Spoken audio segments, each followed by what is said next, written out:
유쾌상쾌 통쾌 정치 토크쇼 정치 인싸 속도 가겠습니다. 오늘도 개혁신당의 천하람 전 최고위원 그리고 더불어민주당 한민수 대변인 함께해 주시겠고요. 안녕하세요. 안녕하세요. 네, 안녕하십니까. 그리고 국민의힘 김재섭 전 당협위원장 그리고 김준우 녹색정의당 상임대표 나오셨습니다. 안녕하세요. 안녕하세요. 네. 네, 그리고 저는 아나운서 이선영입니다. 오늘 첫 이야기는 입틀막 얘기를 또 해야 될 것 같아요. 아니 지난주에 했던 얘기 같은데 이번에는 또 다른 사람이 이제 비슷하게 끌려나갔는데요.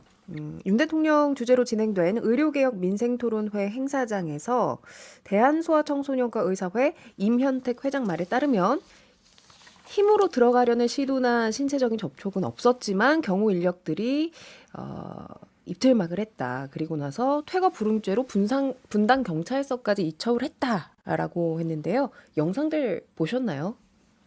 네. 여기에 대해서 또 할 말이 있을까 싶기는 해요. 사실. 그래도 좀 총평을 듣자면 누구부터 좀 들을까요? 저부터예요? 네. 매를 먼저 맞는 게 그렇죠. 그러니까 뭐 국회에 강성희 의원도 그렇고 뭐 카이스트 때 졸업식 때도 그렇고 이번 뭐 간담회 때도 마찬가지고 토론회 때도 마찬가지고 각각 이유는 있었던 것 같은데 이런 게 자꾸 누적이 되면 그 현 정부에 대한 인상 자체가 조금 과하다는 느낌을 가질 수밖에 없게 되는 것 같아요. 실제로 이제 그 가운데서 물리적인 어떤 뭐 힘들이 작용하다 보니까 뭐 끌려가기도 하고 누구는 입이 막혀지기도 하고 근데 그런 모습 자체가 정치적으로 전혀 좋은 모습이 아니거든요. 그래서 저는 지금 대통령실의 경호 자체가 좀 과하다는 생각은 뭐 그전에도 말씀드렸지만은 이번에도 조금 과하다는 느낌은 있습니다. 근데 계속 반복되는 걸 보면 이제 내부적으로 경호처에서는 우리 잘하고 있다 이렇게 생각하는 거 아니에요? 뭐 경호처는 경호처의 업무를 다 한다고 생각하지만은 이걸 또 정치적으로 보는 입장에서는 좀 과하죠. 네, 그걸 부인하기는 어렵죠. 저는 무슨 생각이 들었냐면 예. 예전에 제가 이제 현장 기자할 때 외교부 출입할 때 그 외교부 이제 고위 관리들 국장급들 때문에 몇 년부터 근무를 했잖아요. 전두환 전 대통령이 그 집권 기간에 아프리카 순방을 갔대요. 아마 아는 분들은 좀 알고 모르는 사람은 모를 텐데 가가지고 그 나라까지 얘기하기는 좀 그렇고 아프리카 5개국 순방을 갔는데 한 국가에 갔는데 그 의장대 그 사열할 때 예. 국기를 드는, 아시잖아요. 예. 그때 북한 국가가 나왔어요. 잘못 실수로 나왔는데 그때 경호실장이 장세동 씨였어요. 그래서 그때 내려가가지고 장세동 씨가 막 손 흔들고 멈추게 하고 내려가서 우리 외교부 직원들 뭐 조인트를 까고 그냥 거의 난리가 나서 장세동 씨는 바로 귀국해야 된다.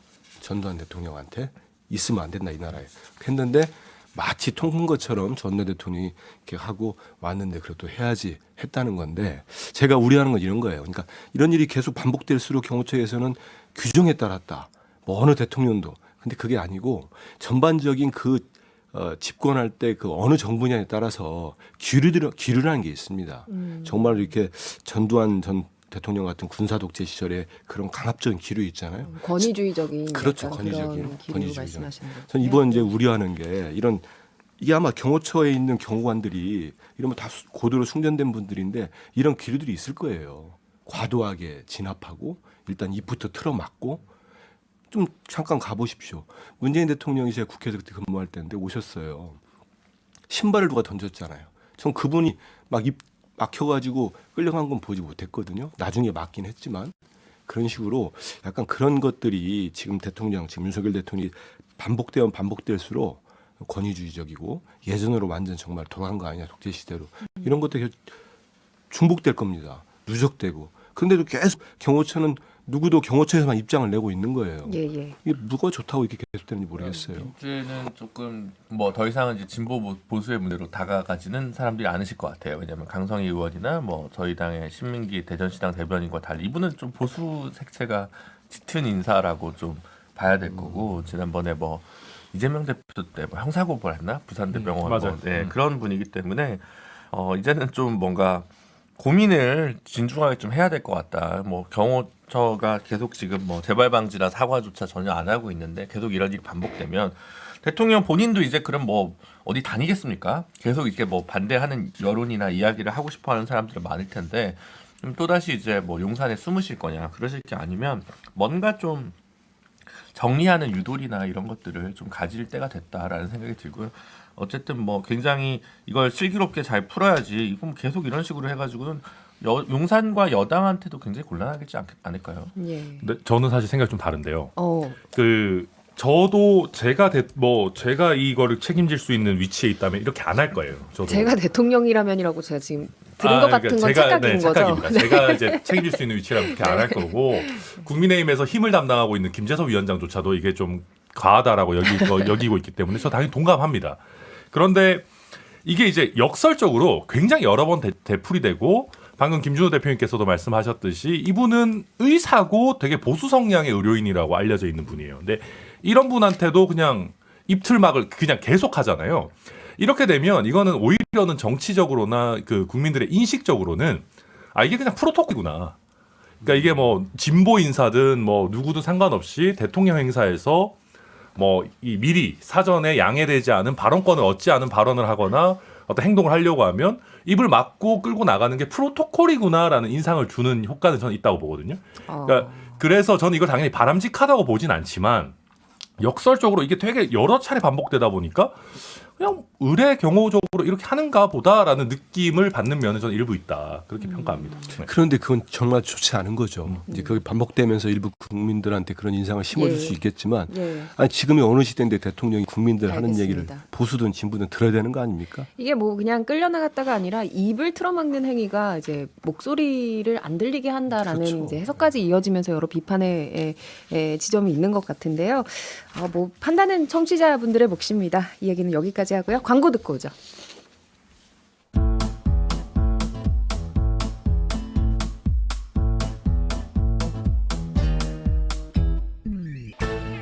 유쾌한 정치 토크쇼 정치인싸. 네, 여러분은 정치인싸와 함께하고 계십니다. 윤석열 대통령의 행보 관련한 이야기로 넘어가 보겠습니다. 먼저 야권에 계시는 세 분부터 한번 얘기를 들어볼 텐데요. 요즘 윤 대통령이 지역을 돌면서 민생 토론회를 갖고 있잖아요. 근데 여기에서 이제 마치 표심을 의식한 듯한 정책들을 계속 이제 말씀을 하시면서 총선 선대위원장 같다 이런 평가도 나오더라고요. 오죽하면 우리 당의 관권 선거 저지 대책위를 만들었겠습니까? 그래서 지금 고발 조치를 하고 있는데 역대 대통령들이 그 뭐 이렇게 정책 발표를 하고 하더라도 정책 함구를 하더라도 선거가 6개월 전 앞두고 있으면 좀 자제하는 모양새라도 했어요. 지금 45일 남았나요? 그러니까요. 네, 네. 근데 지금 대통령께서는 좀 미안한 얘기입니다만 평소에는 별일 안 하시다가 선거가 가까워지니까 너무 많이 돌아다니세요. 민생 토론회 14번째인가 지금 했다는 거 아닙니까? 그런데 지난번에 이른바 윤한 충돌이라고 그렇게 민생 토론회가 중요하고 정말 민생 행보라면은 그 한동훈 비대위원장하고 충돌했을 때는 30분 전에 본인이 불참해 버렸어요. 이건 또 뭐가 됩니까? 그래서 지금 공직선거법상 분명한 위반으로 저희들은 보고 있거든요. 우리 당은. 아니 공무원이 선거 등에 영향을 줄 수 있는 행위는 하지 않아야죠. 근데 계속적으로 가령 그런 겁니다. 대통령께서 부산에 가가지고 부산 사직구장 재건축입니까? 재개발을 약속해요. 저희는 처음에 국민의당의 부산 시당이 공약 내건 줄 알았어요. 대통령이 그렇게 하고 다니십니다. 그린벨트도 여의도에 한 850배 가까운 면적을 또 풀겠다고 하시고 그건 보수 진보의 문제 아니잖아요. 왜 그린벨트가 있는지도 있고 지방을 살리기 위한 것 대책이 그린벨트 푸는 거는 전문가들도 아니라고 하지 않습니까? 조금 설명을 이제 덧붙이면 그린벨트 얘기 같은 경우에는 뭐 울산이랑 창원이 집중적인 수혜 지역으로 거론이 되더라고요. 산업단지 네. 주변 얘기하는데 네. 근데 저는 좀 엉망진창을 느끼는 게 대통령이 부산이나 이런 데 가셔가지고 지방 살리겠다. 그리고 출생과 지방 소멸의 위기가 뭐 이렇게 수도권 집중이다. 이런 말씀하실 때 한동훈 비대위원장 뭐 하는지 압니까? 같은 날에 거의 비슷한 시간에 서울 편입 얘기하고 다니고 있어요. 경기도 가가지고 메가시티 서울 얘기하고. 그럼 적어도 집권 세력이 정말 표를 의식한 게 아니고 표퓰리즘이 아니고 정말로 국가 대계를 생각한다면 그런 식의 엇박자 행보도 바람직하지 않고요. 지적하자면 끝이 없는데 저는 이미 집권 자기들 얘기하지 않습니까? 자기들은 그 공약도 실천할 수 있는 실행력을 가진 여당이라고. 그러면 말하지 말고 실행하면 됩니다. 근데 이분들은 가는 곳마다 앞으로 총선에서 이기면 하겠다. 그동안은 뭐 했습니까? 2년 동안. 안 하고 있다가 다시 공약합니까? 제가 여기서 꼭 말씀을 드려야 되겠는데 지금 한민수 대변인께서 말씀하신 모든 비판은 문재인 대통령에게 그대로 해당합니다. 왜냐하면 2021년 4.7 재보궐선거 때 부산에 가가지고 당시 가덕도 신공항이 한참 이슈였을 때인데 문재인 대통령이 선거 한 달 정도 앞두고 가가지고 부산 가덕도 공항을 가슴이 뛴다 그랬어요. 그러면서 이제 여기에 대한 적극적인 지원 메시지를 충분히 내셨었는데 당시 당연히 야당이었던 저희 입장에서도 이거는 공직선거법 위반이다라고 고발을 걸었겠죠. 당시 선관위에서 뭐라고 판단했냐면 이런 그 현장 방문해서 어떤 지원을 약속하는 것만으로 이것을 위반 사례로 본 경우는 없다라고 분명히 판결을 내려놨습니다. 판결은 아니죠. 이제 의사결정을 이렇게 해놨기 때문에 전혀 문제가 없는 것이고 이건 행정권의 재량으로 봐야지 이것까지 뭐 민생 토론회까지 계속 관건선거 저거라고 그러면 관건선거 대책위원회에서 문재인 대통령부터 고발하셔야 돼요. 뭐 이런 것도 사실 민주당 입장에서는 뼈 아플 것 같은데 근데 이제 문제 제기는 두 가지인 것 같아요. 하나는 어쨌든 있던 공약은 왜 안 지키냐. 그럼 도어 스태핑부터 하고 그러니까 누가 믿냐 이거예요. 제 말은 공약을 새로 내면 뭐합니까. 있던 공약도 잘 안 지키는데 그래서 이제 별로 설득력이 없을 것 같다는 거고 그다음에 지금 대부분 수도권에서 하고 부울경에서 3번 대전에서 1번 TK는 안 합니다. 이건 정말 정무적인 거예요. 돌려면 호남도 가고 TK도 가고 네. 강원도도 갔어죠. 그러니까 이거는 완전히 선거용이라는 게 너무 드러나니까 오히려 효과적이지 않다. 그리고 늘 의문이다. 하시던 약속도 지금 안 지키는데 그런 점에서 저는 그렇게 뭐 솔직히 말하면 무섭지도 않고 매섭지도 않고 그냥 뭐 딱해 보입니다. 아니 이거 민주당 입장에서는 더 열심히 하시라고 해야 되는 거 아니에요? 저도 그 얘기하려고 표가 도움이 그랬어요. 안 됐어요? 아이 당신이 그 얘기하면 암만 그 공천 받았다 그래도 그렇지. 그게 너무한 거 아니고 아닙니까 지금? 민주당 입장에서는 네. 윤석열 대통령 심판 선거고 돌아다닐수록 간표라고 하는데 네. 이제 또 다른 데서는 그게 관건 선거라고 하니까 단순하게 이게 선거만 안 보면 되죠. 그렇게 하겠지만 국가 공약도 그렇고 정책도 그런 게 선거 앞두고 지키지 못하면서 예전 거 그대로 다시 재탕 삼탕하면서 아니 그런 무조건 거보다는 내놓는 그 시간에 거예요. 딴 거 해야 된다는 거죠. 도이치 방문을 왜 안 합니까? 이런 부분이 저는 오히려 의문인 거죠. 도이치 덴마크는 왜 순방 안 합니까? 공격력이 좋아지셨는데요. 아니, 근데 그러면은- 아무튼 이제 예, 이게 예, 공천 도시가 독일 얘기한 거예요. 독일 네, 방법. 네, 네, 근데 공천 받으셔가지고 이제 좀 많이 살아나셨네 보니까. 아니 예. 천하람 전 최고가 하시던 말씀을 좀 계속 들어보고 싶은데요. 그러니까 이제 그런 네. 거예요. 그러니까 말씀드렸던 것처럼 민주당은 저는 대통령이 움직이면 움직일수록 좀 웃고 있을 거다. 왜냐하면 지금 많은 사람들이 윤석열 대 이재명 구도에서 굉장히 잘 나가던 민주당이 한동훈 대 이재명 구도로 재편되면서 굉장히 지금 어려워진 거 아니냐라는 분석들을 하는데 100%는 아니지만 저는 일견타당한 구석이 있다라고 보고 그래서 민주당 입장에서 대통령께서 더 다니시라 열심히 하시라라고 이제 좀 얘기해야 되는 지점인 것 같고 또 뭐 김종인 대표 잘 얘기 주셨지만 이런 게 이제 양당 모두 까기가 가능한 지점이긴 해요. 저희가 봐도 양당 다 이런 것들을 많이 해왔고 근데 잘 얘기하셨는데 저도 누군가가 저한테 어제 저한테 물어봤어요. 뭐 이거 그린벨트 풀린다는데 뭐 좀 호재 생길까요? 그래서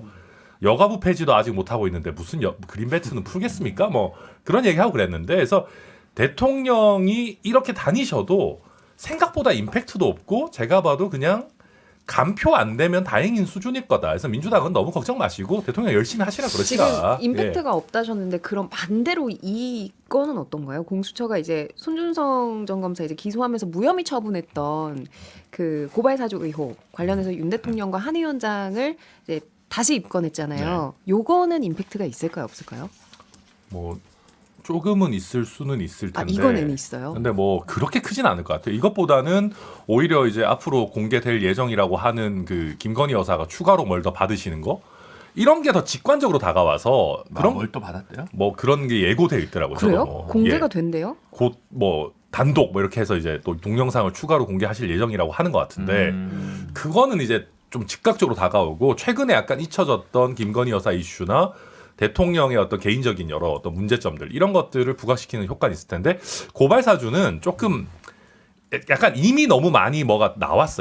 그러니까 이미 너무 좀 정치적으로 소비가 많이 돼서 그렇게까지 크지 않고 그냥 약간 더 직관적으로 되는 보는 정도? 거는 네. 우리 천하람 위원장 말씀 맞을 거예요. 왜냐하면 막 명품 가방을 받는 영상이 또 나온다든지 그렇죠. 가령 예를 들어서 그런 의혹들이 불거지면 국민들이 분노게지가 확 치솟을 텐데 전 다만 조금 다르게 보는 거는 공수처가 제대로 수사를 할 수 있겠느냐 또 공수처장도 바뀌지 않습니까? 여권에서 이제 대통령 추천하는 여권 추천하는 사람으로 바뀔 텐데, 근데 저는 고발 사주 문제나 해병대원 최상병 문제나 이런 것들은 수사가 제대로 이루어지고 의혹들이 밝혀진다면은 이거는 아주 큰 문제가 될 거라고 봅니다. 뭐 명확한. 정권 끝나야 근데 제대로 수사가 될 수 있으니까. 그게 좀 네. 그렇죠. 그래 한데 왜냐하면 대통령 수사는 분명히 네. 가능합니다. 근데 이제 소추만 안 될 뿐인데, 네, 소추만 안 될 열심히 하는 뿐인데. 못해요, 잘. 네. 알겠습니다. 그럼 이거는 뭐 그렇게 아니 근데 파장이 저 클 것 하나만 같진 좀 그 않다라고 이야기를 하면 말씀하신 거고. 예. 그러니까 이제 뭐 돌아다니시는 게 효과가 없을 거라고는 얘기하는데 그러면 이제 뭐 민주당 입장에서는 좋은 건데 제가 그런 와중에도 꼭 드리고 싶은 말씀은 사실 이제 그린벨트 해제 같은 경우에는 대표적으로 이제 국토부 장관에게 해제 권한이 있고 여가부 폐지 같은 경우는 입법부에서 처리해야 되기 때문에 사실 같은 층차에서 논의될 건 아니라고 보고 당연히 대통령 권한으로 행사할 수 있는 여러 가지 공약들에 대해서 국민들에게 신뢰를 얻고 아 이번에 대통령이 하고자 하는 일이 이런 일이니까 여당에게 힘을 실어줘야 되겠다라는 생각을 국민들께서도 할 수 있죠 얼마든지. 그래서 효과가 없다라고 하는 것은 야당의 바람이다 저는 그렇게 생각합니다. 저는 뭐 효과 여부를 떠나서 정말 지킬 공약은 아니 미리부터 지키면 되는 거 아닙니까? 양국관리법, 간호법 다 약속한 거예요. 근데 거부권까지 쓰신 대통령께서 마치 새로운 것처럼 지역마다 가서 이거 해주겠다 저거 해주겠다 뭐 풀어주겠다 하는 게 과연 국민들 속이는 거 간호법 얘기를 아닌가? 하신 거 아니고 울산에 아니, 맞는 얘기를 하신 그러니까요. 거니까. 예, 그럼 예. 거부권 다 쓴 다음에 하는 게 얼마나 신뢰성이 있겠습니까? 그런 지적을 합니다. 사실은 이번 주에는 저희가 사실 천하람 전 최고를 모셨기 때문에 좀 빨리 얘기를 넘어가 볼까 해요. 어제 개혁신당 예고에 악재 얘기 이런 거 하려는 거 아닙니까? 대로. 또? 예. 그러니까 악재인가? 네. 근데 그거를 이제 질문 드리려고 했는데요. 이낙연 대표와 이제 결별을 했잖아요. 개혁신당이. 이게 호재입니까 악재입니까? 개혁신당 입장에서. 솔직히 단기적으로는 악재죠. 네. 단기적으로는 악재라는 말씀은 장기적으로는 이유가 있고 또 호재일 수도 있다 이런 그러니까 말씀. 저는 이게 안타까운 일이고 단기적으로 악재인데 근데 이거 길게 가져갔으면 더 망했을 것 같아요. 그래서 그냥 빨리 정리하는 게 그냥 장기적으로는 더 이득이지 않을까. 왜냐하면 제가 해보니까 안 돼요 이게. 스타일이 너무 안 맞고 그래서 그냥 빨리 정리가 그나마 된 것이 불행 중 다행이다. 저는 그 정도로 평가합니다. 아, 그러면은 본격적으로 네. 헤어진 이유가 뭐예요? 모든 이별에는 그 이유가 있잖아요. 그러니까 뭐 이게 모든 남녀 관계도 그렇듯이 이제 헤어지면 각자 스토리가 다르죠. 똑같은 사실관계가 있더라도 각자 보는 각도에 따라 개혁신당 다르지만 입장에서 제 들어보면 입장에서 그냥 제 입장에서 놓고 보면 예. 이제 그냥 정말 그 몽골 기병 같은 스타일의 이준석 대표와 그 아주 이 뭔가 수성하고 뭔가 성을 이렇게 딱 신중하게 쌓으시는 느낌의 이낙연 대표의 이 공략법이라는 게 너무나 달랐다. 그러니까 이제 그리고 그런 와중에 저희가 하고자 했던 많은 정책들이나 선거 메시지나 이런 것들이 되게 너무 딜레이가 많이 되고 그리고 통합이라는 게 사실 좀 전격적으로 이루어지다 보니까 계속 이제 자리 얘기, 당직을 어떻게 부여하고 뭐 당 색깔을 어떻게 만들고 뭐 하는 통합 부수적인 논의가 너무 많은 이 그러니까. 최고위에서의 논의를 차지하고 우리가 국민들께 어떤 메시지를 내고 어떤 정책을 낼 것인가에 대한 논의는 계속 약간 신중 검토로 돌아가니까 저희가 통합해놓고 한 열흘 동안 대국민 메시지가 거의 아무것도 못 나갔거든요. 뭐 오렌지냐 남색이냐 요 얘기만 네. 했다 말씀이시죠. 그래서 지금 이제 보니까 저희뿐만 아니라 최고위에 구성하는 분들도 이낙연 대표님 쪽을 제외한 대부분의 분들은 야 이거 이러다가 선거 못 치르겠다라는 위기 의식이 많이 올랐던 거죠. 근데 지금 말씀해주신 거는 좀 이렇게 큰 얘기 같고 어쨌든 저희가 그 이제 이 통합이 깨진 이유로 크게 두 가지를 언론에서 많이 얘기를 했어요. 하나는 이제 선거 지휘권을 두고 이제 두 대표가 좀 이견이 있었고 그리고 또 하나가 이제 배복주 전 정의당 부대표의 합류 문제인데 그래도 이제 무게를 치자면 어느 쪽이 조금 더 문제가 심각했나요? 배복주 씨 문제로 갈등이 불거진 게 맞고 근데 그래도 더 핵심적인 건 선거 지휘권이었어요. 아, 그러니까 출발은 배복주 전 부대표의 이제 합당 문제였고. 그러니까 제가 이제 배복주 전 부대표 이슈에 대해서 저희도 늘 그런 얘기를 해요. 저희도 저희끼리 회의하면 이준석 대표한테 배복주 씨 얘기 좀 그만하자. 저도 대놓고 그래요. 이러다가 배복주 씨가 천하람보다 유명해지겠다. 또 성함 지난주엔 그랬어요. 네, 예. 진짜 성함도 되게 정감 있고 막 약간 금복주 느낌 있고 그래가지고 정든 것 같아요. 원래 네. 복주는 정치 뭐 이런. 아 이거 표현을 농담입니다. 이거 아니, 당사자 근데, 기분 아니, 나쁠 수 있어서. 그러니까 예. 아무튼 예. 근데 이제 그 좋은 의미에서 성함도 되게 정감 있으시고 그러다 보니까 굉장히 인지도를 높게 쌓아들이는 효과를 저희가 내고 있었고 그래서 그만하자라고 저희도 많이 얘기했는데 그럼에도 불구하고 계속적으로 문제 제기를 좀 했었던 이유는 이게 단순히 배복주 전 부대표 개인에 대한 호불호의 문제를 넘어서 약속을 지키는 문제였어요. 저희가 받아들였을 때는. 뭐 왜냐하면- 장애인 이동권 문제. 아니요. 그게 아니라 저희가 사실은 배복주 씨 문제에 대해서 그 통합 이전에도 지속적으로 얘기를 했었어요. 했었는데 그쪽에서는 이제 태결됐다. 입당도 안 하셨고 아, 정책적인 얘기가 아니라 이제 사전에 그런 논의가 있었군요. 네, 있었어요. 물밑에서. 합당에 그러니까 대해서. 이제는 말할 수 있다지만 어느 정도 아. 배제하기로 했단 뭐 말이죠. 그분이 새로운 미래에 들어오시지도 않았고 거기서 뭐 중요한 역할을 하실 리도 없고 뭐 비례는 물론이고 뭐 하실 것도 아니기 때문에 우리 쪽에 걱정하지 마라. 라는 게 이미 어느 정도 돼 있었어요. 그런데 왜 콕 집어서 배복주 전 부대표 얘기가 나온 거예요? 왜냐하면 저희 지지층에서는 납득할 수 없는 인물이니까 그런 거죠. 사실은. 아, 그러니까 이동권 관련한 정책. 아니 저희 말씀하시는 거예요? 전장현이라는 데가 사실은 굉장히 저희가 봤을 때는 위법적인 수단으로 하는 곳이고 또 그분이 거기서 단순히 전장현 대표의 배우자가 아니라 무슨 위원장도 하시고 또 전장현은 무슨 이석기 무슨 뭐 이런 운동도 하시고 석방운동 이런 것도 하시던 데라서 이게 예를 들면 이런 거예요. 저 반대로 입장을 생각해 보면 뭐 예를 들면 전광훈 목사가 있는데 거기랑 같이 부정선거 운동을 같이 하셨던 와이프분이 계시다 칩시다. 근데 거기서 직접적으로 개혁신당에 뭐 예를 들면 새로운 미래에 못 들어가니까 다른 당의 당적을 얻어서 합당하는 과정에서 은근슬쩍 들어가겠다라고 하면 반대되는 입장에서는 그걸 받을 수가 없는 거예요. 그러니까 물론 제가 전장현과 저 목사 똑같다는 게 아니라 지지층의 비토가 유사하다라는 면에서 말씀드리는 건데 그래서 다시 돌아가면 그래서 저희는 배복주 씨 문제에 대해서 이 물밑에서 이슈 제기를 했고 거기에 대해서 걱정 마라. 해결됐다라는 답을 받았는데 저희가 통합을 얘기하니까 그래서 이준석 대표는 그분 새로운 미래 당원도 아니랍니다. 자신 있게 얘기했는데 알고 보니까 며칠 전에 입당을 했대요. 근데 뭐 중요한 역할 안 하실 겁니다. 뭐 했는데 또 알고 보니까 인터뷰를 통해서 비례대표 생각이 있으시다. 그러니까 이런 식으로 되니까 이거는 어떤 약속이나 믿음의 문제로 간 거죠. 그러니까 배복주 전 부대표에 대한 어떤 인물에 대한 포커스로 이제 잘못 해석이 된 건데 사실은 이제 약속, 뭐 신뢰 이런 문제로. 네, 그러니까 인물에 대한 비토도 네. 당연히 있었지만 그거 이상으로 저희가 협상 과정에서 했던 어떤 여러 약속들이나 호언장담들이 이게 믿을 수 있는 건가라는 문제가 사실은 더 컸어요. 네. 김준우 대표님 어떻게 들으셨어요? 전 되게 뭐 어느 정도 되게 설득력 애매해요. 근데 애매해요? 사실은 왜냐면 이제 저희 당 나가신 분들이 여러모로 이제 있는데 서로 다른 경로로 나가서 서로 다른 당에 있어요. 한쪽에는 지금 뭐 새진보연합에 있는 분들이 있고 한쪽에는 새로운 미래에 있고 한쪽에는 개혁신당에 있어요. 있고, 네. 근데 제가 뭐 새진보연합은 좀 다르지만 이렇게 새로운 미래나 지금 개혁신당에 가 있는 분들 나갈 때 제가 알기로 이준석 대표랑 같은 당 하기 쉽지 않을 거다라고 얘기를 했거든요. 사실은 그거 쉽지 않아요. 왜냐하면 천하람 위원장도 이준석 대표랑 같이 당 만드는 게 쉽지 않거든요. 근데 지금 이분들이 간다? 저희가 몇 달 동안 준비해가지고 녹색당이랑 지금 선거연합정당 같이 운영하는데도 정당 문화랑 언어가 좀 달라가지고 불필요한 오해가 가끔 쌓일 때도 있거든요. 뭐 아주 큰 문제는 아니지만 근데 저렇게 갑자기 급작스럽게 뭐 설 연휴 밥상에 뭐 신당 올린다고 하면 당연히 불협화음이 생기는 거고 너무 과도하게 묻지마 통합을 한 것의 대가라고 저는 생각합니다. 그래서 뭐 양쪽 다 문제였다고 생각하고 그냥 반윤 반명 연합으로는 국민 감동도 없고 본인들도 힘들고 그래서 뭐 어차피 헤어질 거였다고 저는 생각하긴 합니다. 알겠습니다. 선거 지휘권을 둘러싸고 이제 두 대표가 어떤 이야기를 나눴는지도 궁금한데요. 이제 잠시 광고를 듣고 와서 계속해서 이야기 듣겠습니다.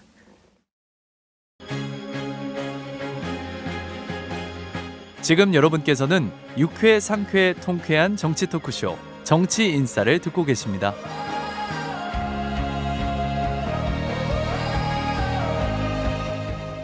네, 정치인싸 일요일 방송 2부 시작하겠습니다. 1부에서는 개혁신당의 분열 그 뒷이야기를 좀 해보고 있었는데요. 그래서 이준석, 이낙연 두 대표가 선거 지휘권 정확히 어떤 부분을 두고 좀 이렇게 이견이 있었던 거예요? 정확 그냥 뭐 이제 뻔한 겁니다. 이게 정당이라는 게 이제 결국은 메시지와 정책으로 이야기를 하는 건데 그런 거에 있어가지고 공동 대표 체제다 보니까 두 분이 다 동의하지 않으면 메시지가 못 나가는 상황이 지속이 됐었어요. 근데 제가 그걸 해보면서 아 공동 대통령제 하면 진짜 큰일 나겠다. 그러니까 제가 이 두 분을 똑같다라고 얘기하는 건 아니지만 우리가 이제 늘 보면 아 한국 정치의 통합이 필요하고 여야 협치가 필요합니다라고 하지만 윤석열 이재명 공동 대통령제 이런 거 하진 않잖아요. 그러니까 어느 정도 주류가 있고 그분이 대화 토론을 통해서 비주류 의견도 어느 정도 취합하는 형태가 돼야지 대등한 형태의 공동 대통령 내지는 공동 대표라는 게 있으면 결정할 수 없는 상태에 늘 빠져요. 아 그러니까 이제 이 과정을 지켜보면 많은 분들이 궁금해하는 건 그럼 통합 이전에 좀 어느 정도 위계를 정하고 들어간 거 아니야? 뭐 이런 생각이 드시는 분들이 많은 것 같아요. 왜 통합을 해놓고 헤어지지? 그게 약간 동상이몽이었던 것 같아요. 아 네. 해석하는 게 좀 네. 달랐다. 그러니까 이준석 대표 입장에서는 뭐 제 입장도 그렇고 법적 대표를 이준석 대표로 하고 뭐 이제는 공개됐으니까 편하게 얘기하면 가부동수일 때는 이준석 대표가 결정하는 걸로 하고 그러니까 개혁신당 입장에서는 아 이거는 주도권 이준석 대표한테 있는 거다라고 생각하고 그리고 꽤 많은 분들이 이제 그 협상에 참여했던 많은 분들이 이번 선거는 이준석 대표 체제로 가는 게 맞다라고 물밑에서 동감을 갖고 있었어요. 근데 이낙연 대표님 입장에서는 아니 뭐 정치적 경력으로 보나 또 총괄선대위원장을 맡는다라고 하는 그 합의문의 정신으로 보나 우리가 대등하거나 아니면 총괄선대위원장이 내가 더 주도적으로 해야 된다라고 해석하실 수 있는 부분이었던 거예요. 그러니까 서로 좀 동상이몽이 있었던 거고 그러다 보니까 매사 약간 좀 서로 생각이 다른 국면이 연속이 됐던 거죠. 근데 그럼, 이게 이 대표한테 이제 기습 입당에 대한 트라우마가 생기지 않을까라는 생각도 좀 듭니다. 그것 때문에 계속 말하자면은 갈등의 골이 깊어졌던 사례를 벌써 우리는 2번이나 봤기 때문에 아주 굵직한 사건으로 그래서 이 천하람 위원장의 말을 들어보니까 이준석 대표가 뒤통수를 맞은 건 맞는 것 같아요. 왜냐하면 그러니까 약속의 이면에 어떤 정책 행위들이 있었던 거니까 이준석 대표 입장에서는 굉장히 불쾌하고 또 억울할 수 있다는 생각이 저는 듭니다만은 아쉬운 점은 그런 거죠. 이번 사건을 또 계기로 이준석 대표가 지나가는 그 길목마다 트러블이 난다. 항상 소란이 난다라는 거는 국민들이 어쩔 수 없이 그런 인식은 하셨을 것 같아요. 그럼 그건 이준석 대표 입장에서 좀 뼈아픈 거네요. 그런 그렇죠, 이미지가 그렇죠. 생긴 거는. 왜냐하면 본인 입장에서 뒤통수를 맞았을지라도 어쨌든 또 소란이 나고 결별을 하고 이런 모습들이 연출이 됐기 때문에 이준석 대표의 정책 장점이 굉장한 선명성인데 물론 그 선명성은 더 짙어진 건 사실인 것 같아요. 근데 그 선명성이 가질 수 있는 어떤 정치인으로서의 호감으로서의 역치를 이미 넘어버려가지고 선명성 때문에 약간 그러니까 지지층들도 조금 더 짠물이 되는 느낌이 되는 것도 저는 부인하기 어렵다고 보고 앞으로 이제 선거가 한 40여일 정도가 남았는데 이준석 대표가 선명성은 이미 확보를 한 거고 여기서 얼마큼 외연 확장을 할 것이냐가 앞으로 제3신당의 파이를 크게 하는 결정적인 뭐 분기점이 될 것 같은데 아직까지는 이준석 대표가 갔던 길목에서 항상 소란이 났다라는 인식들을 국민들께서 많이 하실 것 같다는 생각이 듭니다. 그러면 김종인 전 비대위원장이 이제 공감위원장으로 왔잖아요. 네. 그래서 김종인 위원장이 이 상황을 좀 수습할 수 있다고 보세요? 저는 꽤 수습할 수 있다고 보는 게 그냥 제가 두 분을 다 아는 입장에서 이준석 대표의 화기를 누를 수 있는 유일한 혈자리를 아는 사람은 김종인 위원장이에요. 그래서 화기 네. 내면의 화요? 네, 그걸 이제 딱 혈자리를 김종인 위원장은 알고 계실 거고 김종인 위원장은 무조건 되는 선거를 치르시는 분입니다. 그러니까 예를 들면 이준석 대표가 지역구에 출마한다, 뭐 천하람 위원장이 지역구에 출마한다 이런 얘기들이 많지만 김종인 위원장이 판단하기에 이거는 선거에 도움이 안 된다 그러면 이준석 대표를 진짜로 비례대표를 넣을 수도 있는 거고 내지는 지금의 소란이 선거에 도움이 안 된다고 하면 가장 강하게 딱 입을 틀어막을 수 있는 사람이 김종인 위원장이기 때문에 이틀막 하시는 겁니까? 그렇죠. 다른 의미의 네. 그래서 저는 둘 다 굉장히 강한 정치적 색을 가지신 분이긴 하지만 유일하게 그래도 지금 제3신당의 어떤 뭐라 될까요? 불안정성 같은 것들을 안정시킬 수 있는 유일한 카드는 저는 그래도 김종인 위원장이라고 봅니다. 그런데 이제 뭐 새로운 미래 측 입장을 아무도 얘기 안 하셨으니까 뭐 제가 그 당을 잘 모릅니다만은 아까 좀 전에 나왔듯이 총괄 선대위원장 합의문에 이낙연 박혀 있잖아요. 그러면 이준석 대표 측에서는 이낙연 대표 측이 약속을 안 지켰다고 하겠지만 국민들 눈에 볼 때는 그렇게 안 보일 겁니다. 이미 다 그렇게 해놓고 다시 이제 주도권을 가져가겠다. 또 특정 인물을 계속 배제하는 정치. 이 모습이 저는 양쪽 다 크게 손실을 봤다고 봐요. 왜냐하면 국민의힘이나 우리 민주당이나 양당에 대해서 좀 만족하지 못하시는 분들이 제3지대가 좀 모였으면 좋겠다고 요구했던 거 아닙니까? 근데 지금까지 드러난 모습은 양쪽이 다 폭로하는 내용들, 공개하는 내용들 보면은 뭐 이런 구태가 없을 정도로 비판받을 여지가 많아요. 그래서 이건 다 손해봤다고 보고 상당히 앞으로도 결정적 계기가 오지 않으면 쉽지 않겠다. 그래서 그 결정적 계기를 만든 게 지금 이제 김종인 위원장의 예. 등판인데 예. 제가 이분 언론사에 있을 때 인터뷰도 했어요. 오. 인터뷰도 하고 나름 이렇게 뭐 얘기도 나눠본 적이 있는데 통찰력도 있고 결단력도 있고 상당한 능력을 가지셨더라고요. 근데 그래도 저는 보는 게 좀 쉽게 가지 않지 않겠나 했는데 왜냐하면 예전에 민주당과 국민의힘에서 이분이 이제 비대위원장으로서 선거를 잘 이끌었잖아요. 예. 성공 신화가 있는데 그래도 그건 기본적으로 토양이 필요한 거예요. 아. 어떤 지지율도 있고 어떤 인적 자원도 있고 근데 뭐 천연장이 인재가 아니라는 게 아니고 상당히 선거에 출마시킬 만한 많은 풍부한 인재들이 필요합니다. 근데 과연 개혁신당이 또 쪼개진 상태에서 그런 분들이 좀 있을까? 그래도 아무리 전권을 쥐었다고 해도 그게 국민들께 얼마나 이미 상처를 많은 받은 상황에서 저는 약간은 회의적입니다. 그러니까 아무리 성공신화의 김종인이어도 이번에 개혁신당에서 조금 어려울 것 같다 이런 그렇게 보고 관측을 해주신 거고.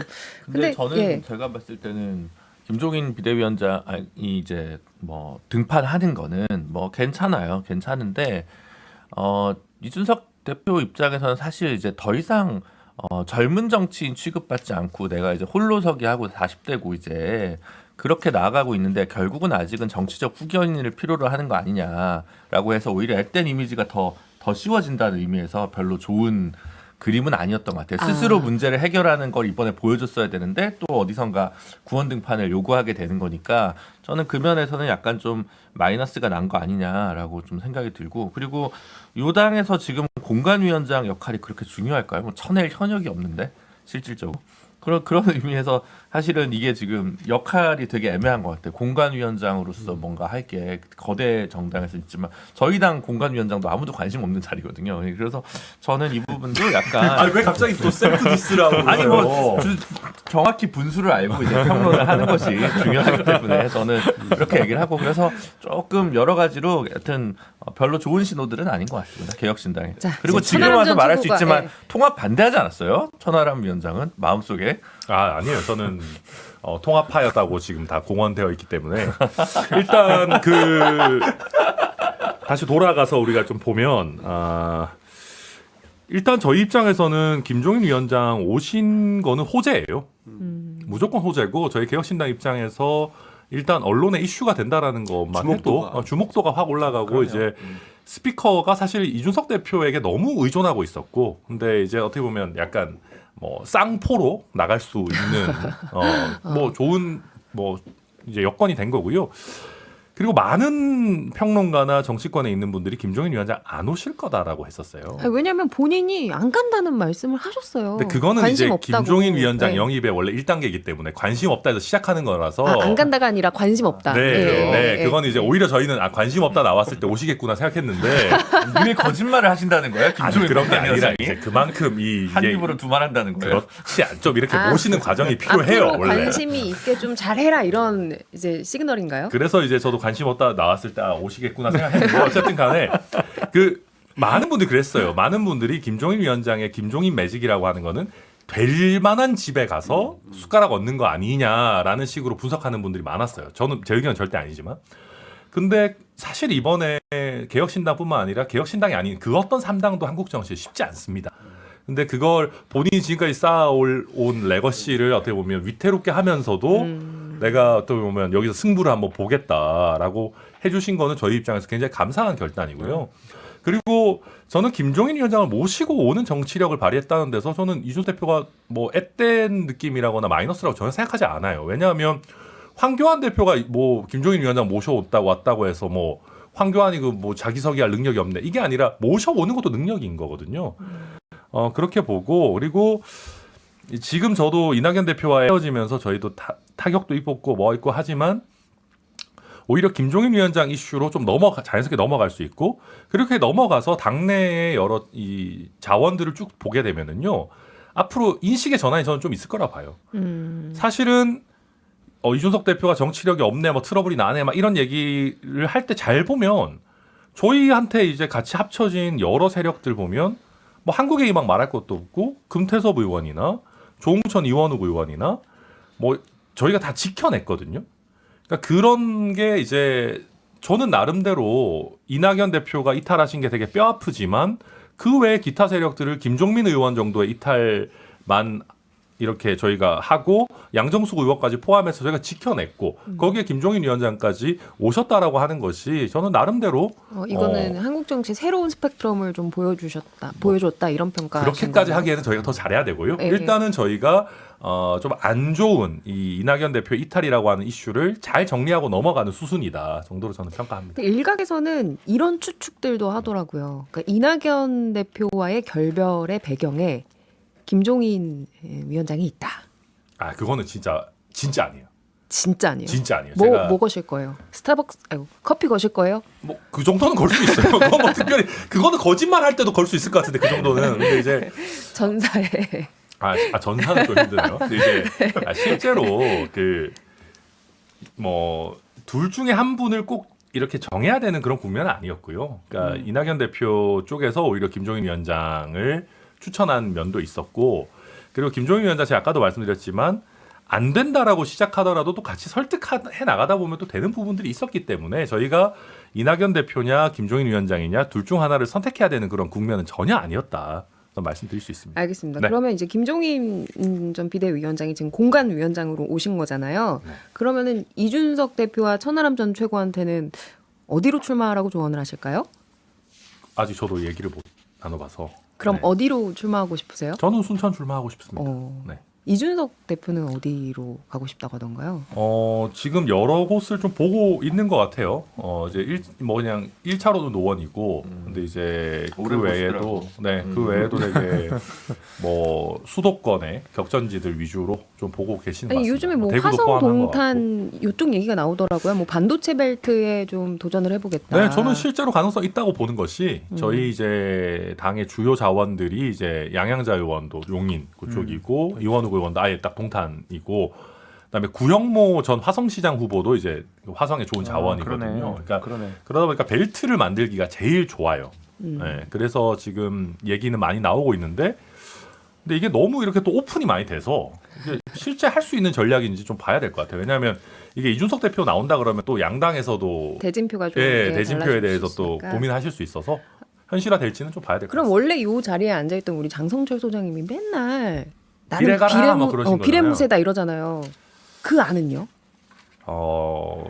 잘 모르겠습니다. 근데 이준석 대표 본인이 거기에 대해서 완강하게 안 하겠다라고 하고 있기 때문에 뭐 저는 그냥 개인적으로는 아니 비례 좀 후순위 정도 받아가지고 전국 선거 지휘하고 해도 되지 않을까라고 생각을 하는데, 본인이 되게 완강하고 자기가 선두에 서서 이렇게 격전지에서 뛰어야 된다라는 생각이 되게 강한 사람이라서 그러니까 이런 말을 너무 많이 뱉어놓은 상황이라서 물르기도 좀 어렵게 돼버렸어요. 그러니까 그러면 나중에 변명이 필요하거든요. 그러니까 뭐 그 해명이라고 부르든 변명이라고 부르든. 근데 정치인이 지역구를 정하고 비례대표를 나가는 거는 뭐 당적을 옮기는 만큼 이상의 의미를 지니기 때문에, 예를 들면 노원병을 출마하지 않는다, 뭐 화성벨트로 나간다, 여러 가지 명분들이 있겠지만은 갑자기 비례대표로 갔던 거는 이준석 대표한테 국민들이 기대했던 건 전혀 아니었을 거고, 본인 스스로가 이미 그 얘기를 너무 많이 해놔서 나중에 비례대표 딱 나와버리면 이 좀 그 유권자들 입장에서도 띠용하는 게 있을 것 같아요. 그러면은 민주당과 이제 국민의힘 양 당에서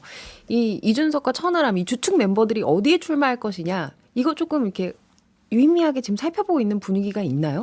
그럼요. 그래요? 당연하죠. 살펴봐 주는 거예요? 저는 가까워서 그런 걸 수도 있습니다. 고마워요. 천하람이랑 친해서 그런 걸 수도 있는데 임재영이 패 임재영이. 그건 좀 그렇고 당연히 유의미하게 보고 있고, 왜냐면은 천하람이나 이준석 정도의 맨파워를 가진 사람들이 지역구로 나갔을 땐 당선 여부 차치하더라도 분명히 선거구도에 영향을 확실하게 주거든요. 왜냐하면 특히 이제 수도권 선거 같은 경우에는 5% 이내로 당선이 결정되는 데가 너무 많기 때문에 천하람 같은 사람이 수도권 어디 딱 나간다 그러면 당연히 거긴 선거구도에 큰 영향을 줄 수밖에 없기 때문에 제 입장에서도 뭐 우리 지역은 아니겠지만 다른 지역으로 나왔을 때 어떻게 지형이 변할지는 당연히 초미의 관심사로 지켜보고 있죠. 도봉은 나오지 마라. 뭐 이런 얘기. 도봉갑은 안 된다. 쉽지 않습니다. 왜냐하면 체형도 비슷해서 유권자들이 헷갈려요. 헷갈릴 수 있어요. 네. 민주당은요? 뭐 개혁신당 어떻게 지금 뭐 이제 합쳐졌다가 분열되는 이런 모습들을 뭐 지켜보는 건 맞는데요. 뭐 이준석 대표가 지금 어디로 갈지 여기에 대해서 뭐 우리가 공식적으로 보고 그러지는 않습니다. 근데 뭐 어디 출마지를 정한다고 하면은 거기에 맞춰서 우리도 이제 보겠죠. 당 대표니까. 그런데 저는 그 김종인 위원장이 그동안 이제 공관장 맡으시면 해왔던 얘기들이 좀 있어요. 이준석 대표가 본인이 꼭 지역을 고집하는 이유가 있다는 말씀을 여러 번 했지만 그 못지않게 김종인 위원장이 한 얘기가 이번에 안 들어가면 이준석의 정치 생명 끝난다. 배지 달아야 된다. 그래 했기 때문에 저는 공관위원장 제가 그 인터뷰도 하고 겪어본 그 김종인 위원장은 본인 전권입니다. 전권 말 그대로 본인의 결정으로 내리기 때문에 예.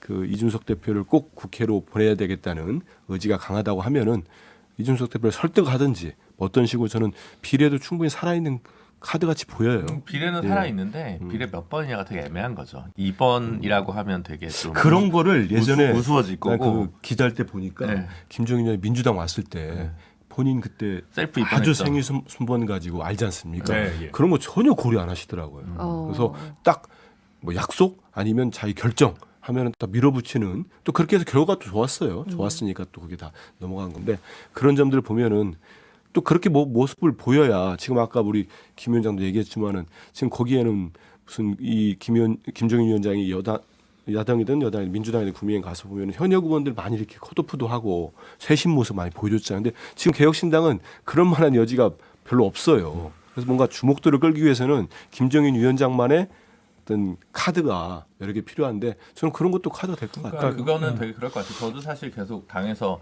비례 하위 순번이냐 용산 출마냐 아니면 또 다른 지역구 출마냐 계속 검토 당하고 막 있거든요. 그래서 어떻게 하실 거예요? 아니 고민을 계속 지금 또 해봐야죠. 그래서 아마 뭐 골치 아플 진짜 거예요 이준석 이준석 대표도. 대표랑 비슷한 입장에 그러니까요. 처해 있으시네요. 저희가 의석수가 더 많고요. 어. 지지율 1% 떨어집니다. 지금 3등이죠. 그러면은 이야기가 나온 김에 그냥 그 녹색정의당의 이제 그 총선 전략 관련해서 질문 좀 드릴게요. 네. 일단은 비례연합정당은 불참하기로 하면서 네. 민주당과 지역구는 연대하자라고 음. 했던데 이게 좀 직관적으로 어떤 건지 이해는 좀 잘 안 가요. 아니 그러니까 이제 비례연합정당 하자는 거는 뭐 여러 가지 의미가 있지만 저는 그 중에 하나가 뭐 윤석열 정권 같이 심판하자는 의미도 있었다고 생각을 하는데 이제 예를 들면 여가부를 해체하자는 뭐 윤석열 정권은 심판을 원하는데 차별금지법을 제정을 당론으로 하는 정당을 찍고 싶어하는 시민들이 있단 말이에요. 너무 이거 세부적으로 들어간 거 아니에요? 아니 그래도 뭐 예를 들어 핵발전을 원하는 윤석열 정권 심판을 원하는데 가덕도 공항이 생태 파괴적인 공항이라서 반대하는 기후 시민들이 있고 민주노총 같은 경우는 거대 양당 지지할 수 없다고 정치 방침을 냈는데 이분들 같은 경우는 비례연합정당을 찍을 수가 없고 이런 분들을 고려하면 더 너르게 윤석열 정권 심판하려면 비례는 따로 하되 접전 지역에서 국민의힘 의석수를 최소화하려면 몇 군데 지역에서 지역구 연대할 수 있는 거 아니냐 이런 얘기를 한 거죠. 근데 제가 이 얘기를 했을 때 다들 아니 뭐 비례연합정당도 안 하는데 뭐 지역구 연대가 가능하겠어? 뭐 이런 얘기들을 여의도 제갈량들은 다 하셨는데 바로 그냥 민주당에서 하자 이래가지고 지금 좀 저희도 약간 적극적이에요? 수용했습니다. 바로 입장을 수용을 박홍근 존중하고. 의원이 해가지고 저는 이제 12년에 민주당과 통합진보당의 전국적 연대가 아니라 2016년 같은 경우는 인천, 울산, 창원 같은 데서 부분적 국지적 연대가 있었거든요. 이제 그런 모델들을 좀 고려를 한 건데 그래서 지금 계속 협상에 아마 다음 주 정도에는 조금 일부 접전 지역 중심으로 협상을 열 수도 있을 것 같습니다. 몇 개 정도 될 것 같아요? 아니 아직은 저희 내부 의견 수렴 중이어서 저희 당에서도 좀 놀라셨어요. 아 이걸 민주당이 한대요? 막 이런 오. 식으로 그렇게 얘기를 해서 내부 의견 수렴 중에 있고, 뭐 조만간 뭔가 이제 뭐 의미는 어느 정도 부분적이라도 하지 않을까 싶습니다. 민주당이 당은 이렇게 그럼요. 적극적인 이유도 좀 우리 당은 들어보고 민주 싶은데요. 개혁 진영의 큰 역할을 해야 된다. 그리고 아. 시대 명제가 저는 4월 10일 22대 총선은 윤석열 정권의 심판 선거가 맞습니다. 그래서 그 심판을 하기 위해서 승리하기 위해서는 제 세력들이 연합하는 게 맞고 이게 제 원론적 말씀을 드리는 게 아니고 저는 명제라고 생각해요. 시대 정신이고 그래서 녹색정의당 그런 입장 나왔을 때도 아쉽죠. 같이 통합비례정당 하려고 했는데 하지만 그 입장을 존중하고 지역에서도 어제도 그 보고가 있었어요. 회의에서. 그래서 적극적으로 해 나가기로 하고 지금 통합비례정당도 상당히 속도를 내고 있거든요. 비례 순번 어떻게 할지부터 하고 시민사회 쪽은 오디션으로 좋은 후보들도 뽑기도 했었고 아마 속도를 내면 3월 초에는 창당대회도 있고 하지 않을까 싶습니다. 3월 3일인가요? 네 정해져 네. 있습니다. 네, 네. 국민의 미래는 창당이 확정된 거 아닌가요? 네, 저희는 뭐 이제 열심히 하고 있고요. 열심히 하고 있습니다. 아니 근데 왜냐면 이제 할 민- 얘기 없어요. 없지. 아니, 자기가 그쵸. 공천하는 것도 아니고. 아니 거기 우리가 무슨 아니 저도 친한 국장님인데 아 그분요. 저기 무슨 조혜정 정책국장 아니 무슨 말씀하시는 거예요? 국장님을 당 대표로 하고 있어요 지금. 근데 약간 저도 이거 뭐지 약간 이랬는데 또 곰곰이 생각해 보면 결국 이제 그 위성정당의 핵심은 결국 공천이잖아요. 지금 다른 당문 하나도 거의 중요하지 않고 공천을 어떻게 할 것이냐, 이 인물들에 대한 평가가 어떠할 것이냐, 경쟁력이 어떠할 것이냐를 잘 판단하는 게 결국에는 저희 뭐 국민의 미래라는 정당의 핵심 과제가 될 텐데, 뭐 어제도 우리가 그 한동훈 위원장이 공천 이야기를 했지만은 이거는 무조건 당직자들이 굉장히 많이 의견을 준 공천이라고 저는 봤거든요.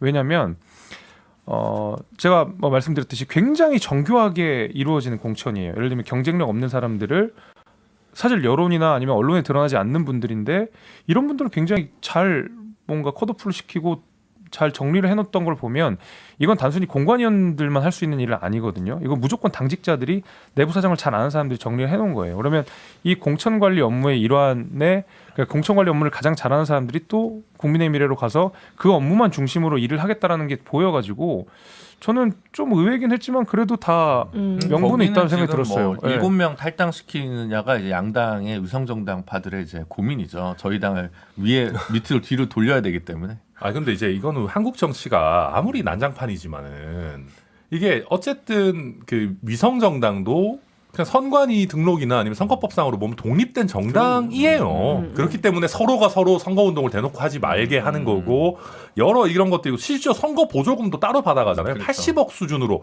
이 완전 분식회계인데 본당 선거 보조금 보조금대로 받고 위성 정당 보조금은 또 80억 이상 자기가 받는 거란 말이에요. 그러면 좀 국민들이 보셨을 때 이게 그래도 어느 정도 독립성이 있는 당이라는 외견이라도 하려는 노력이라도 해야 되는데 당대표를 무슨 당직자 국민의힘 당직자가 당대표로 하는 독립된 정당이라는 게 이게 말이 됩니까? 이건 제가 봤을 때 진짜 정당 해산시켜야 돼요. 이거는 진짜 무슨 민주적인 정당이 아니에요. 독립된 정당도 아니고. 아마 이제 이게- 그거는 이제 위성정당을 참여하기로 한 순간부터 사실 그런 비판은 그렇긴 자유롭지 않은 것 그래도 같고요. 위성정당이라고 양쪽에서요. 하지만 예, 예. 보통 조금 이름 바꿔서 자매정당 이런 표현을 쓰잖아요. 근데 이거는 완전히 부하정당 또는 종속정당이 돼버렸는데 아무래도 지난 총선 때 그 한선교 네, 한선교에 난이 미래통합당 있었어가지고 그 트라우마가 예, 예. 있어서 하는 것 같은데 아니 좀 전에 말씀했지만 우리 김재수 위원장이 했지만 이 공천이라는 게 그러면 이 국장급 당직자가 대표가 되셔서 공천을 다 진주주의합니까? 비례 정당 이 비례 정당에 전 이해가 안 돼요. 공천이라는 거는 실무적인 작업 뭐 데이터도 중요하지만 고도의 정무적인 판단이 들어가야 됩니다. 그런데 이렇게 만들어 놓고 그럼 이건 한동훈 비대위원장이 다 하겠다는 거예요. 두 당을. 그렇게밖에 비치지 않겠습니까? 그래서 전 이런 악수를 두는 이유가 아무리 독립적으로 어느 당대표 했을 때 예전처럼 황교안 대표 때처럼 이상한 일 벌어질까 봐 우려했는지 몰라도 이건 정말 국민적 시각을 너무 등한시한 조치 아닌가 싶어요. 말씀하신 내용은 100번 양보해서 한동훈 위원장이 위성정당의 공천을 다 한다고 하더라도 지금 이재명 대표는 더불어민주당과 위성정당 전부를 다 자기가 손에 틀어쥐고 하고 있기 때문에 그 비판은 뭐 그렇게 유효하게 닿지는 않는 것 같습니다. 그렇지 그러면은 않습니다. 한동훈 위원장이 이 말을 한 건 다들 어떻게 생각하시는지도 궁금한데요. 민주당이 이제 비례 위성 정당에 통진당 후신이 진보당이 함께 연대한다고 지적하면서 이재명 대표가 자기가 살려고 종북 세력과 뭐 이렇게 힘을 합친다 뭐 이런 식의 비판을 했거든요. 어떻게 들으셨어요? 저부터 할까요? 네. 이분이 지난번에 그 대통령실로부터 비서실장으로부터 사퇴 요구를 받은 다음에 거절하고 대통령과 따로 식사를 하잖아요. 그 이후로 완전히 단어 입에서 사라진 말이 있어요. 세자가 김건희의 김자가 사라졌어요. 그리고 그 뒤로는 무슨 일이 있어도 전 저 정도까지 집요하게 막말성 집권당 대표가 하는 경우는 본 적이 없는데 꾸준하게 이재명 대표를 공격하거나 민주당을 공격합니다. 이거는 전형적인 공안검사 시각 아닙니까? 좀 속을 들여다보거나 어떻게 되는지 정말 판단이라 해봤습니까? 지금 진보당하고 새진보연합 시민사회에서 상당히 구체적으로 지금 몇 석까지 추천을 하고 다 나왔습니다. 저는 김재섭 위원장 다른 말씀은 동의하는 부분도 있는데 이재명 대표가 여기까지 통제를 한다? 한번 조금만 발표되는 내용을 한번 보세요. 그리고 실제로 당선 안정권이랄지 우리가 몇 명까지 추천할 때 그 이 배분이나 이런 모습들 한번 보십시오. 그러면 말 그대로 민주당이 많은 양보를 하고 정말 같이 가기 위해서 노력하는 모습이 보일 거지. 만약에 정말 민주당 지도부가 원하는 식으로 비례정당까지 가지고 가려 했다면은 그냥 병립형 가면 편했죠. 그렇게 안 하지 않습니까? 제 모든 민주 세력이 모이기 위해서 이렇게 많은 양보와 같이 가기 위한 작업인데 여기에 대놓고 또 이 한동훈 비대위원장 이렇게 표현하면은 그 본인 출신만 드러날 거예요. 검사 출신이라고. 그러니까 종북 이런 단어 쓴 거 공안 검사의 시각이 드러난 이분이 거다. 아직도 이렇게 말씀해 주셨고. 걸핏하면 이거는- 운동권 네. 얘기하고. 세 아니, 근데 분은 어떻게 저는- 평가하세요? 아니 근데 저는 이거 되게 마이너스라고 보거든요. 이재명 대표 입장에서. 저도 당연히 왜냐하면은 진보당은 사실은 그런 헌재에서 위헌정당 해산을 받은 통진당의 후신이라고 해도 과언이 아니에요. 그리고 종북 논란이 충분히 나올 수 있는 정당인 게 실제 진보당의 핵심 강령을 보면 불평등한 한미 관계를 해체하여 민족의 자주권을 확립한다라고 돼 있어요. 그러니까요. 그러니까 한미 관계를 개선할 수는 있겠죠. 근데 해체하자라는 주장은 이거는 진짜 어마어마한 거고 그 다음에 보면 무슨 대외 의존 경제 체제와 초국적 자본 및 재벌의 독점 경제를 또 해체한대요. 민생 중립의 자주 자립 경제를 확립한다는데 재벌과 차국적 자본을 해체하자라는 정도 수준이 나오는 거는 이거 어마어마한 거거든요. 그래서 물론 진보당 정당 활동 하시는데 뭐 자유시지만 이 정도 되는 강령을 민주당이 과연 받아들일 수 있겠느냐. 이건 민주당의 가장 왼쪽에 있으신 분들도 이거는 못 받아들여요. 그런데 이런 정당을 비례를 3개를 만들어드리고 지역구를 하나를 당선시켜준다? 지금 국회의원 4명 만들어준다는 얘기거든요. 고속도로 깔아주겠다는 소리고. 이거는 진짜 어마어마한 거라서 특히 이재명 대표 입장에서는 이거는 진짜 무슨 뭔가 뭐 운동권이랑 뭐 특수관계가 있는 거냐라는 얘기가 나올 수밖에 없어요. 게다가요, 과거에 이제 이석기 의원이 그 국방위 소속이 아님에도 불구하고 방통위 소속인데 국방부 자료를 열람해가지고 한참 문제가 됐던 적이 있어요. 이제 이런 식으로 만약에 그 사람들 예를 들면 뭐 국정원에 뭐 중요한 정보나 국방부의 중요한 정보는 열람하지 못하게 그쪽 상임위 소속 안 하면 되는 거 아니냐라는 변명이 택도 없는 소리인 게 바로 이런 거거든요. 알겠습니다. 이석기 의원이 전혀 자기랑 상관없는 상임위에 자료들을 계속 요청하면서 국가 정보들을 받아갔다고요. 네, 김준 대표 짧게 제가 네. 뭐 4년 전 같으면 이제 민중당이 이제 그렇게 비례 위성정당 들어가려고 할 때 민주당이 이제 그런 이유로 이제 거절을 했었는데 최근에는 어쨌든 강성희 의원이 의정 활동하면서 좀 그 논란을 어느 정도 과도하진 않다라고 불식시켜서 같이 하게 된 게 아닌가 싶고 전 뭐 참여를 비판하면서도 참 뭐 요 정도 그 뭐랄까 너무 마녀 사냥은 좀 과도한 거 아니냐는 정도 시점에서 말씀 마무리하겠습니다. 네, 알겠습니다. 잠시 광고 듣고 다시 오겠습니다.